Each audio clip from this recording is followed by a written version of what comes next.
Okay, so thank you for joining me today. I have just a fun little quick unboxing and upgrade that I want to do to a Victorinox. I've been looking for this one for a while.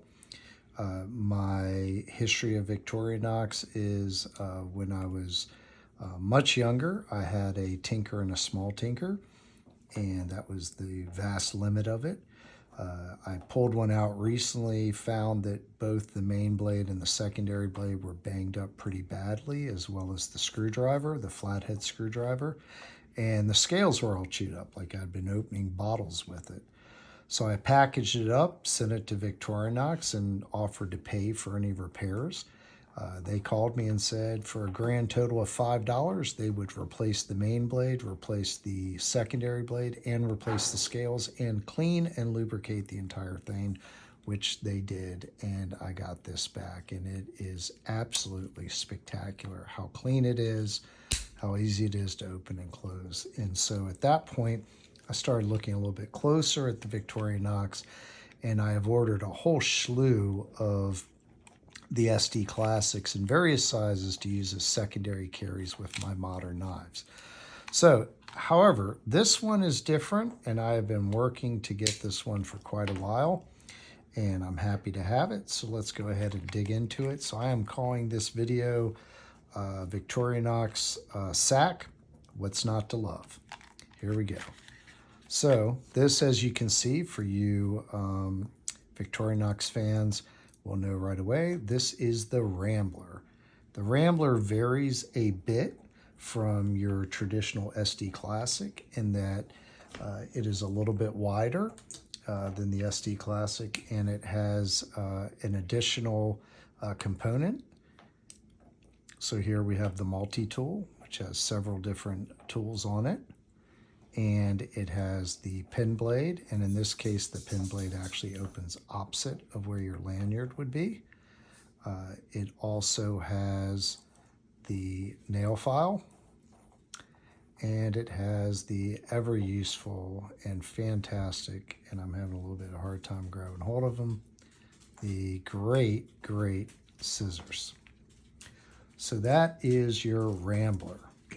Now, if we were to compare that to a regular SD Classic, which I have this one here, you can see here we have the same scissors, we have the same file, we have the same pin blade, but we get the multi-tool that has the Phillips head, it's got the wire cutter, got the bottle opener, probably does something else that I'm not aware of. So it's a tiny bit wider, but most importantly, and something my youngest son always complains about with the SD Classic, the main blade opens up towards your lanyard. So when you're using it, you actually have to get that lanyard or the key ring out of your way. Having a little lanyard on it, this is the Victorinox lanyard, actually helps a little bit for kind of pulling it back so you can use it. Right? Obviously, it's not a heavy use blade. It's just for opening packages and little things. In this case, the blade opens up opposite the lanyard, so it doesn't get in the way at all. So I'm really excited about that. And I specifically have picked this one to be my combo carry with the Civivi Cubit, which I've had a bit of a tough time finding one that I'm really happy with to carry with it. I have been carrying this. This knife is made by Rosecraft Blades, and it is a slip joint. And it's a great knife. I can talk about this separately, but it's got some sharp edges, and it feels kind of cheap, but it does cut things well, which is nice. So anyway, I've been looking for a replacement to use in that combo carry, and I kind of decide, hey, it's time to get a Rambler. So there's the Rambler in a nutshell, 58 millimeter. Now, for those of you that are not aware, Victorinox sells a lot of accessories.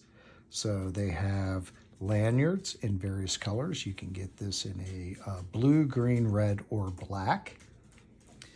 They also have replacements of the tweezers, and they have those replacements in both the 58 millimeter as well as in the 91 millimeter.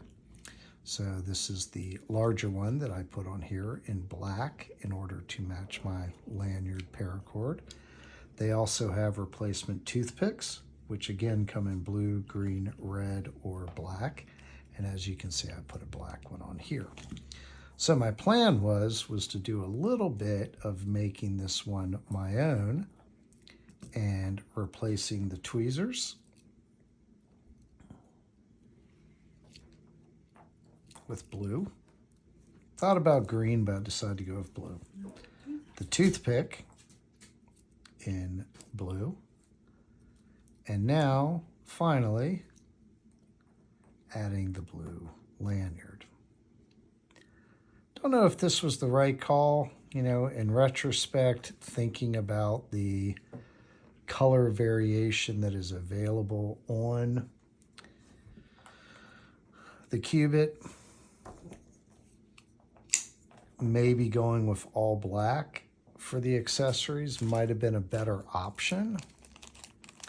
I don't believe that I have, I don't have those in the mini size in a black. Checking any of my other ones. Well, I do, actually. That's kind of interesting, but I think I'm going to stick with this for now with doing the blue with the red.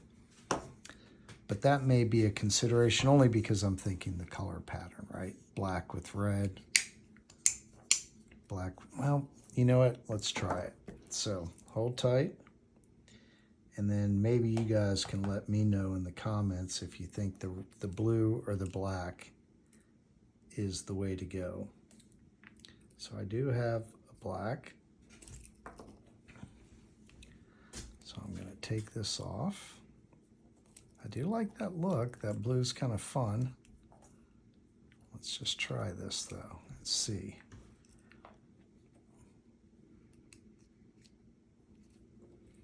Not that it matters, but you know, these things are disposable pieces. They cost a couple bucks a piece to replace, so you could have all the above and not be breaking your bank. And that's one of the fun things with this is you can do quick little changes around, make it kind of personal. Okay, so there we are in the black. Now, let's see what we think.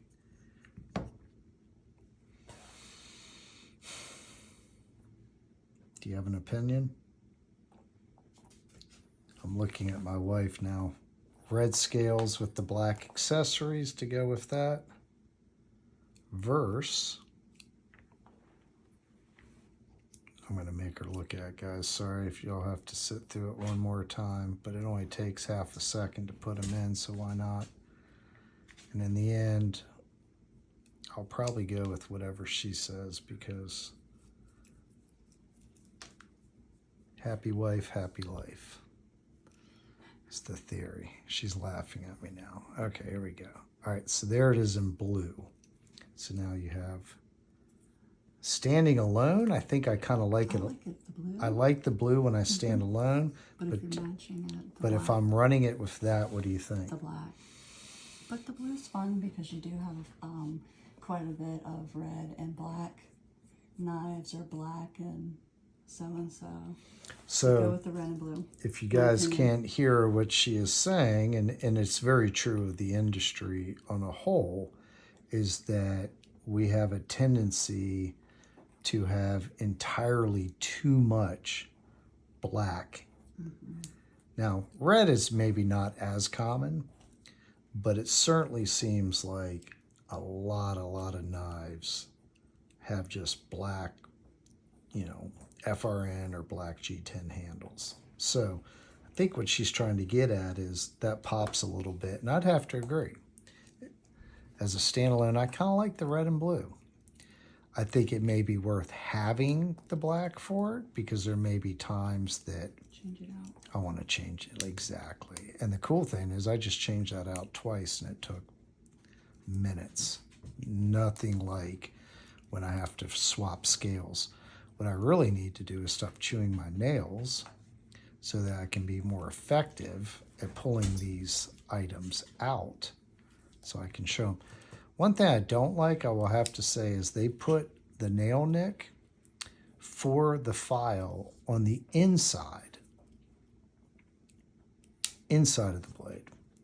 Makes it a little bit harder to get into. That's something we've seen as we get into traditionals, that the more modern traditionals have learned to put the nail nicks always on the outside of the blade. Okay, so, all right, I like it. I think that's going to be a good little one to carry. So, if you have any opinions, or if you just happen to like SAK knives, then feel free to leave some comments.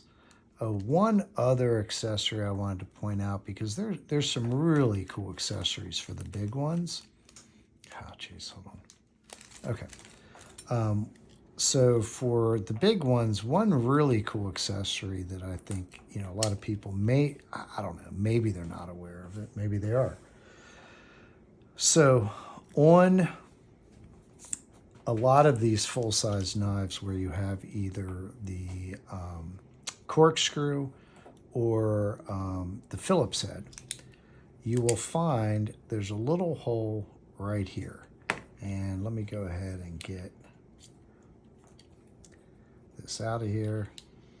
So I already stuck a pin into it.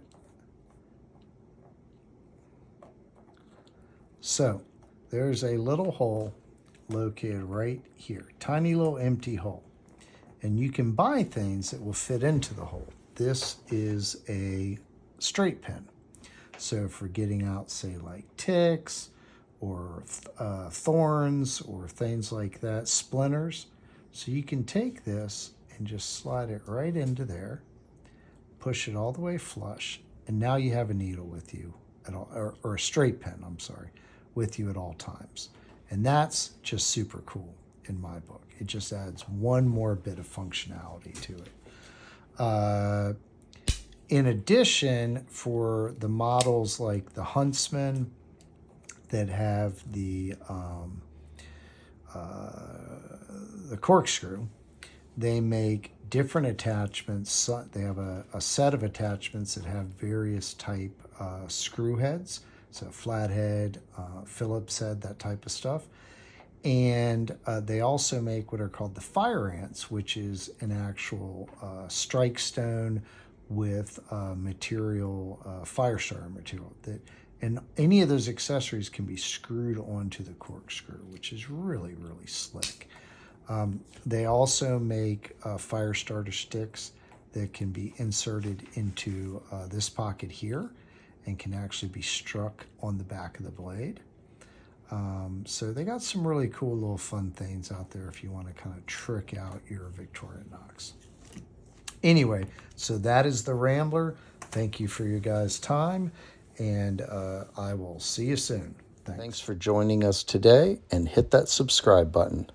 See you soon.